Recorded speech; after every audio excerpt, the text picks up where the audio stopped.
China has announced plans to negotiate and sign a new economic agreement eliminating all tariffs for the 53 African countries it maintains diplomatic ties with. The move aimed at boosting trade will extend duty and quota-free market access beyond least developed countries to include middle-income African nations. After a high-level meeting in Changsha, China reiterated its commitment to welcoming quality African products.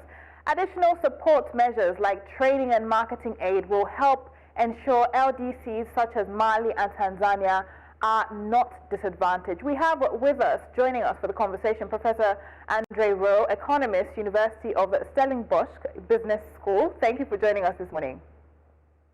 Thank you. Good morning to all you and your viewers from a cold and wet Cape Town. Right. It's also raining here as well, so we're matching the energy. However, let's begin, of course, with timing. I think that was the first thing that struck me when I, heard this story. The timing of this. We have duty-free market access to the U.S. coming to an end under AGOA, and now China is coming through with this economic pact. What's your assessment? U.S. versus China. Can they fill the void? How will this differ? Yeah, well, you're quite right. I suspect AGOA is, to all intents and purposes, dead. That must be on the cards. Now, whether this is deliberate is difficult to say, but I'm sure there's politics behind all of this. China trying to present itself as being the next big thing for Africa, the savior of Africa. We'll step in where America doesn't like you anymore. We do like you, so we're more than willing to grant you this very important benefit of we will import your goods to Africa, but we will not charge you import duties, thereby making it more attractive for you to export to us and for our consumers to buy your goods. The only problem I have with the idea is that, we've got to be realistic about this. I wonder whether we have the ability to produce the kind of goods that China wants in the right quantity and the right quality. These are very because we're talking about manufactured goods, not raw material. What can we manufacture that China cannot manufacture themselves? Secondly, can we manufacture the right quantity? I mean, we are used to producing a few thousand goods, perhaps, a day for a particular market. They'll be looking for hundreds of thousands. They're looking for scale. And then along with that, the right quality. And a fourth issue, can we produce at the right price? Are we competitive enough to be able to produce goods at a price lower than that enjoyed in China itself? So in principle, a wonderful idea. It's great. I hope that we're able to benefit from this. I mean, as you've pointed out, Africa largely exports raw materials. China imports raw materials from Africa predominantly. You've highlighted so many issues there. And I think I'll ask the question directly. Are we ready? Are we positioned to really benefit from this economic pact? Or who is at an advantage here with this deal, China or Africa? Look, I mean, there's an old saying that says that there's no such thing as a free lunch. So China's not granting us this because they feel sorry for us exclusively. They want to get something out of it. To answer your question, I do suspect that the magnitude of the benefits for Africa at this stage might be somewhat limited. As I was saying before, there's not much that we can produce outside raw material that they actually want or that they cannot produce themselves. So we're going to be very imaginative and probably look for niche markets. So, I mean, I take as an example here where I come from in South Africa, we produce lots of grapes, which we first convert into wine. Likewise, you can convert olives into olive oil. We'll have to be very careful and selective in looking for things that we can already, it's called resource-based industrialization. What resources do we have that we can fairly easily convert into something of value added? That's going to have to be the way of doing this. So the only way we can really benefit is if we're having that value addition as opposed to just raw materials. And are there specific, I know you have said that, we may not have the capacity when it comes to manufacturing and scale, but are there particular countries that you feel are positioned to maximize optimally this deal? You've highlighted South Africa and its grapes, yeah? What else? Wine. Look, we have to be realistic that some countries in Africa, as it is, are perhaps better equipped, better able to do these kind of things than others. No fault of anybody, it's just the way these things work. You know, as I've often said, 54 countries in Africa, it's not just one big country, it's 54 different countries. And each one has its own unique capabilities and geography and history and legacy, etc. So there's bound to be some which are better equipped, such as, I mean, the ones that come to mind are indeed South Africa, Egypt, Morocco, Nigeria, probably Algeria, to some extent, maybe up-and-coming ones, Tanzania, Kenya, Uganda, Ivory Coast, they also come to mind. They are probably at this stage slightly better equipped than others to really add value. But although what I'm saying might sound negative, I think the important thing is it's giving us an opportunity. I mean, let's grasp this opportunity. However far behind we might be, let's use this opportunity to start doing something meaningful. For the first time, we've got this kind of incentive to try to become more productive, more competitive. Let's do it. Let's grasp the opportunity while the going is good. Indeed, it's an opportunity. The potential is there, but the capacity still needs to be developed. Let's also, I mean, I have heard, you know, I've read several articles talking about trade with China and versus regional trade. There are those who say that it's cheaper to trade with China than it is to trade within the continent. And then with this sort of agreement, one begins to question how this perhaps could challenge regional trade, how this could affect you know, the strategy being brought forward by the African Continental Free Trade Area. So how does this impact, you know, the strategy of trade within Africa? You know, what's the impact here? Quite right. I mean, it's often said that, as you are saying as well, it's often easier to export goods outside Africa than to fellow countries. So we say that intra-continental trade in Africa is rather limited. And then you mentioned quite rightly the African Continental Free Trade Agreement.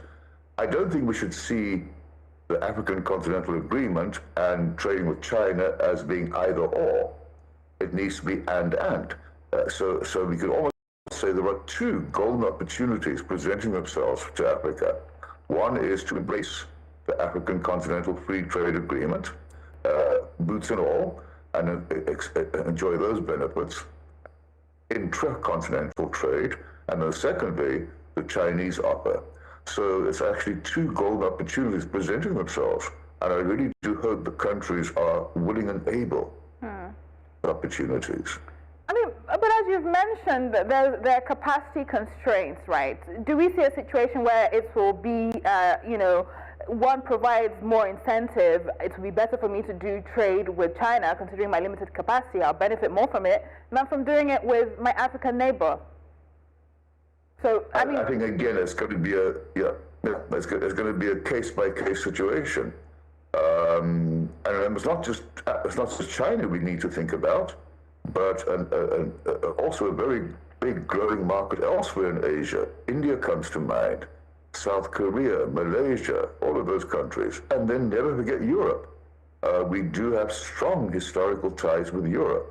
So, as I said, we shouldn't just focus on China and each other, but look for a far more diversified range of trade partners. Especially if America is going to kind of fall out of the equation or become less attractive, then we have to make up the slack by looking at other countries. I was looking at figures, by the way, for South Africa recently, where we see that from South Africa's point of view, our second biggest export partner in terms of value is America. China's number one, then America. But then, amongst the top 10 of South Africa's trade partners, we have Mozambique, Botswana, and Namibia. And those three put together actually earn South Africa more foreign exchange than we do earn from America. So I think we sometimes tend to underestimate the markets elsewhere in our continent. Interesting. So, I mean, hopefully we see that happen across board, across nations as well. There are also questions around the trade imbalance. We know that China, Africa, they say the trade is previously skewed in favor of China. 2024 trade surplus of 62 billion dollars. What do you see happening with trade balance between China and Africa? Do you see the gap widening or closing with this deal? Well, if all goes according to plan, if we're able to exploit the opportunity, it should narrow slightly. I don't think we'll see the gap being totally eliminated. I think we'll still have a deficit for many, many years to come. That's not always a bad thing. The word deficit doesn't sound nice, but you've got to look at what we import and what we export. So as long as we're constantly exporting raw material, and as long as China wants that, we'll be earning revenue. But the real value, as we all know, in exports lies in being able to add value. So there it is again. So the more value we can add, the greater our export earnings. What do we import from China? Well, largely consumer goods, but also some capital goods, and that we need. It's actually good to import capital goods. It helps us to further generate growth here back at home.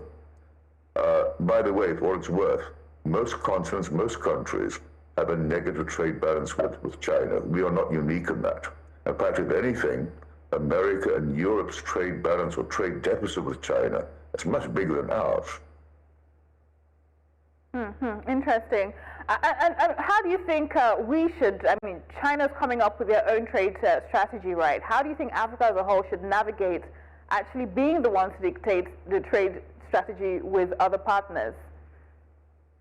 Yeah, I think, as I say, we need to follow what we might almost call a chameleon approach, or if you like, having partnerships with everybody and anybody.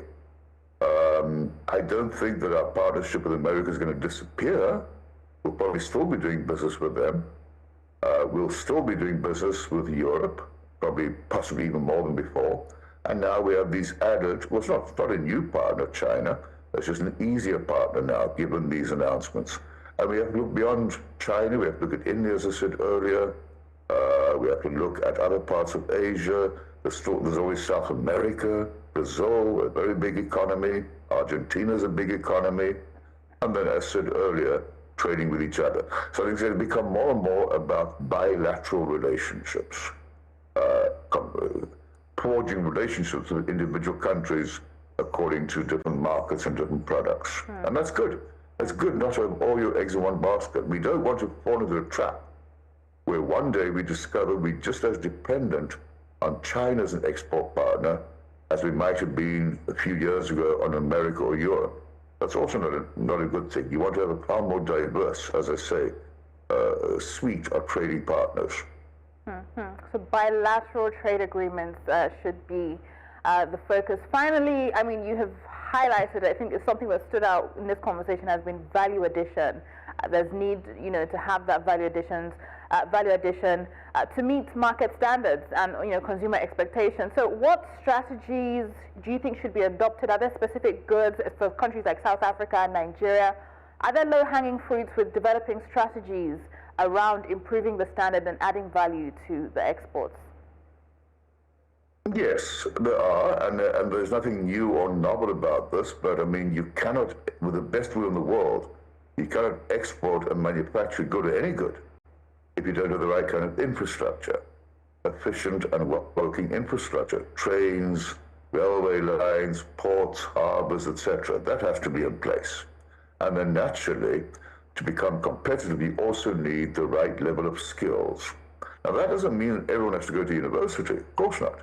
It just means that people who are employed in factories need to be well equipped and well able to produce whatever they're producing to play their role in the best possible way. So fundamentally, I think it's going to be about skills and infrastructure. Obviously, you do need the other well-known things. You need good governance. That stands to reason. And then I think, and this is probably a conversation for another time, I think Africa can get so much more out of its agricultural output. And there's so much we can do there in terms of adding value. And it doesn't have to be overcomplicated. I've mentioned converting grapes into wine, or converting phosphates into fertilizers is another possibility. Converting flowers into beautiful bouquets of flowers. And so the list goes on.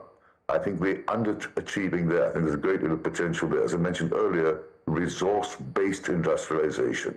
Don't reinvent the wheel. Take what you've got in terms of resources and make them into something else. Resource-based industrialization. Thank you very much for your contributions on the show. And I think one thing, human capital development beyond just infrastructure. Professor Andre Roux, economist, University of Stellenbosch Business School. A pleasure having you join us. Thank you.